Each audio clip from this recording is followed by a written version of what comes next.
Good morning, dear students. My name is Yukta Jarbade, and today we'll study about body fluids and circulation in Unit 2. And subject name is Remedial Biology.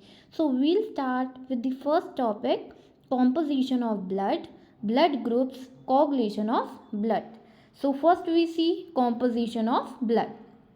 Blood is a specialized body fluid that performs vital functions such as transporting nutrients, gases like oxygen and carbon dioxide, hormones, and waste products, as well as protecting against infectious and regulating body temperature means blood हमारी body में क्या काम करता है as a nutrients gases का exchange करना hormones and waste products का excrete out करना okay blood is composed of both cellular components like cells and cell fragments and plasma the liquid portion हमारे ब्लड में जो लिक्विड पोर्शन रहता है उसको अपन प्लाज्मा बोलते हैं below is a detail break down of the composition of blood अब हम देखेंगे ब्लड के क्या क्या कॉम्पोजिशंस होते हैं पहला है प्लाज्मा जो 55% of total blood volume carry करता है plasma is the liquid part of the blood and constitute about 55% of total blood volume मतलब 55% प्लाज्मा ब्लड में कैरी करता है अब वो दिखता कैसा है it is pale yellowish fluid in which blood cells are suspended plasma is essential for the transport of nutrients hormones and waste product जैसे हमने अर्लियर पढ़ा है फिर है कंपोनेंट्स ऑफ प्लाज्मा पहला है वाटर जो 90 to 92% प्रेजेंट रहता है the major component of plasma which serves as a solvent for the transport of other components फिर है प्रोटीन जो 7 से 8% ऑफ प्लाज्मा में प्रेजेंट रहता है अब प्रोटीन्स के अंदर 3 आ जाते हैं पहला है albumins the most abundant plasma proteins responsible for maintaining osmotic pressure and transporting fatty acids and hormone albumins osmotic pressure को मेंटेन करने का काम करता है और फैटी एसिड्स को ट्रांसपोर्ट करने का काम करता है globulins a group of proteins that include antibodies, immunoglobulins and transport proteins like lipoproteins. Globulins protein का स्ट्रक्चर होता है जो एंटीबॉडीज और प्रोटीन्स लाइक लाइपोप्रोटीन्स को ट्रांसपोर्ट करने में हेल्प करता है फिर है fibrinogen a protein involve in blood clotting fibrinogen blood clotting में हेल्प करता है ठीक है फिर नेक्स्ट है इलेक्ट्रोलाइट्स जो 1% प्रेजेंट रहता है includes ions like sodium, potassium, calcium, chloride and bicarbonate which helps maintain osmotic balance, pH and cellular function. Electrolytes means जो अपने osmotic balance और pH के function में help करता है फिर है nutrients such as glucose, amino acids, lipids and vitamins that are transported from digestive system to cells. फिर नेक्स्ट है gases like oxygen and carbon dioxide are dissolve in plasma though most oxygen is carried by haemoglobin in red blood cells फिर है अपना waste products metabolic waste like urea uric acid and creatinine are carried in plasma for excretion by the kidneys अपनी body में जो waste products होते हैं like urea और uric acid तो किडनी उसको एक्सक्रीट करने में हेल्प करते हैं फिर है hormones various hormones are dissolve in plasma for transport to target organs फिर नेक्स्ट अपना पॉइंट है एलिमेंट्स वो प्रेजेंट होते हैं अपने 45% of total blood volume they form elements of blood include blood cells and cell fragments They are produced in the bone marrow and are crucial for functions such as oxygen transport, immunity and blood clotting में ये elements help करते हैं अब पहला हम देखते हैं RBCs उसको अपन बोलते हैं रेड ब्लड सेल्स और एरिथ्रोसाइट्स अब परसेंटेज कितने परसेंटेज में ये बॉडी में प्रेजेंट रहता है अबाउट 99% ऑफ फॉर्म्ड एलिमेंट इसका स्ट्रक्चर होता है RBCs are biconcave disc shape cells that lack a nucleus in mature form this structure increases their surface area for oxygen transport फिर आरबीसीज का फंक्शन होता है they are primarily responsible for the transport of oxygen from lungs to tissue and the transport of carbon dioxide from tissue to lungs. Means RBC का काम होता है oxygen का transport करना लंग से टिश्यू तक, फिर कार्बन डाइऑक्साइड का ट्रांसपोर्ट करना tissue to lungs. They contain the protein haemoglobin which binds the oxygen and carbon dioxide. Haemoglobin oxygen और कार्बन डाइऑक्साइड को बाइंड करने का काम करता है। फिर इसका लाइफ स्पैन होता है approx 120 days. After this period they are removed by the spleen and liver. After 120 days वो स्प्लीन एंड लिवर के थ्रू रिमूव हो जाते हैं, मतलब एक्सक्रीट आउट हो जाते हैं। फिर आ जाते हैं अपने वाइट ब्लड सेल्स और ल्यूकोसाइट्स, जिनको अपन WBC बोलते हैं। अब ये होता है less than 1% of blood volume, 5000 to 10,000 cells per microlitre. WBC का स्ट्रक्चर होता है are nucleated cells that come in various shapes and size. They are classified into two main categories based on their structure.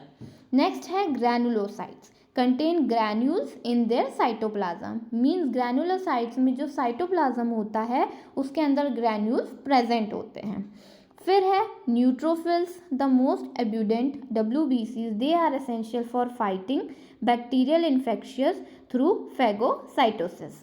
Next है eosinophil, involve in allergic reaction and parasitic infection. Means जो भी allergy infection या कुछ reaction हुआ है उसको fight करने में हेल्प करता है। Basophil involve in inflammation reaction and release histamine during allergic responses. फिर है agranulocytes, no granules in their cytoplasm, मतलब ये साइटोप्लाज्म में ग्रैन्यूल्स प्रेजेंट नहीं होते हैं। नेक्स्ट है lymphocytes, include B cells produce antibody, जो बी सेल्स होते हैं वो एंटीबॉडीज़ को प्रोड्यूस करते हैं। फिर टी सेल्स होते हैं कोऑर्डिनेट इम्यून रिस्पॉन्सेज, मीन्स जो अपने इम्यून रिस्पॉन्स को कोऑर्डिनेट करने का काम करते हैं। And natural killer means NK cells attack tumour cells and infected cells, जो अपने ट्यूमर सेल्स होते हैं या इन्फेक्टेड सेल्स होते हैं जिससे सेल्स डैमेज हो सकते हैं उसको किल करने में हेल्प करते हैं। फिर है monocytes, the larger WBCs that differentiate into macrophages and dendritic cells which are important for phagocytosis and antigen presentation. फिर इसका फंक्शन होता है WBCs are part of immune system and help protect the body against infections and foreign invaders. They also play role in inflammation and tissue repair. WBC का काम होता है जो भी फॉरेन पार्टिकल्स बाहर से आए हैं, अनवांटेड चीज़ें, पैथोजन जो रहते हैं उनको फाइट करने में और टिश्यू को रिपेयर करने में हेल्प करते हैं। फिर होते हैं प्लेटलेट्स और थ्रोम्बोसाइट्स, ये अपने less than 1% of blood volume में प्रेजेंट रहते हैं। इनका स्ट्रक्चर होता है platelets are small non nucleated cell fragments derived from larger precursors cells called megakaryocytes in the bone marrow. They are irregular shapes and contain granules. Means ये irregular shape contain करते हैं और इसमें granules present रहते हैं। फिर इनका function होता है platelets are critical for blood clotting. Means कहीं ना कहीं platelets का function होता है blood clotting में help करना. When blood vessels are injured, platelets adhere to the damaged area and release clotting factor to form a blood clot preventing excessive bleeding. In case कभी body में कुछ cut वगैरह हो जाता है तो हमारी बॉडी में ब्लड क्लॉटिंग के लिए ये फंक्शन करता है कि बहुत ज़्यादा एक्सेसिव ब्लड ना निकले, बहुत ज़्यादा अमाउंट में ब्लड का निकलना ना हो। फिर होता है लाइफ स्पैन ऑफ प्लेटलेट्स, इसका होता है approximately 7 to 10 days and are removed after that. अब हम देखते हैं ये टेबल में कंपोनेंट्स दिए हैं, ब्लड के क्या क्या कंपोनेंट्स होते हैं, कितनी अमाउंट में ये प्रेजेंट रहते हैं और इनका क्या क्या फंक्शन होता है। पहला अपन ने जैसे पढ़ा प्लाज्मा जो 55% प्रेजेंट रहता है, उसके अंदर वाटर 90 to 92% प्रेजेंट रहता है। प्रोटीन में अपने 3 type albumin, globulin, fibrinogen. Electrolytes, nutrients, gases, waste products और हार्मोन प्रेजेंट रहता है। फिर आ जाता है अपना WBCs, WBCs अपना लेस देन 1% प्रेजेंट होता है, जो अपने वाइट ब्लड सेल्स होते हैं। इनका फंक्शन होता है involve in immune defence, include neutrophils, lymphocytes, monocytes, eosinophil और बेसोफिल। नेक्स्ट होता है अपना रेड ब्लड सेल्स, जो 45% प्रेजेंट रहता है ब्लड में, responsible for oxygen and carbon dioxide transport and contain haemoglobins. और लास्ट है अपना प्लेटलेट्स, जो 1% मतलब लेस देन 1% प्रेजेंट रहता है, जिसका फंक्शन होता है cell fragments involve in clotting, prevent excessive bleeding. फिर नेक्स्ट अपना है blood groups are classified based on the presence or absence of specific antigen and antibodies in the blood। अब अगर हम ब्लड ग्रुप्स की बात करें तो उसमें कुछ अमाउंट में अपने एंटीजन और एंटीबॉडीज प्रेजेंट रहते हैं। The two most important blood group systems are ABO system and the RH system. These systems play a crucial role in determining blood compatibility for the blood transfusion, organ transport and pregnancy। अगर हम blood group की बात करें तो उस base पे हम कोई पर्सन को ब्लड हम ट्रांसपोर्ट कर सकते हैं, ऑर्गन ट्रांसपोर्ट करते हैं और एज अ प्रेगनेंसी उसमें भी हम हेल्प कर सकते हैं। तो पहला हमारा ब्लड ग्रुप है ABO blood group system. ABO blood group system is based on the presence or absence of antigen, specifically A antigen and B antigen on the surface of red blood cells. The corresponding antibodies anti-A and anti-B are present in the plasma. So अब हम देखेंगे blood के type.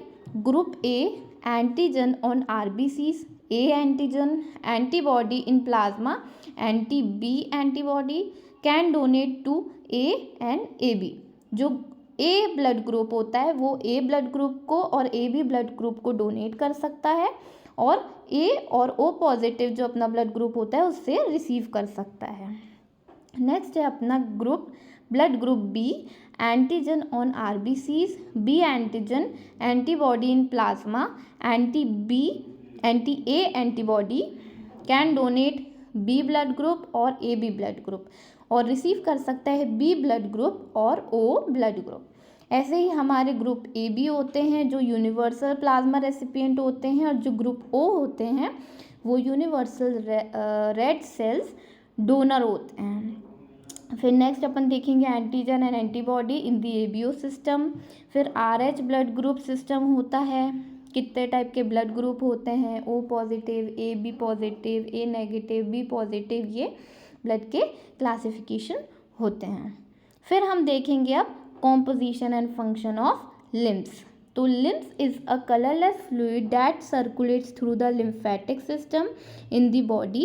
It plays a crucial role in maintaining the body fluid. Means lymph का work होता है body में, जो fluid होता है बॉडी में उसको बैलेंस करने का काम होता है। It plays a crucial role in maintaining body fluid balance, immune defense and absorption of dietary fats. The composition of lymph is similar to blood plasma but with distinct characteristics due to its origin and function.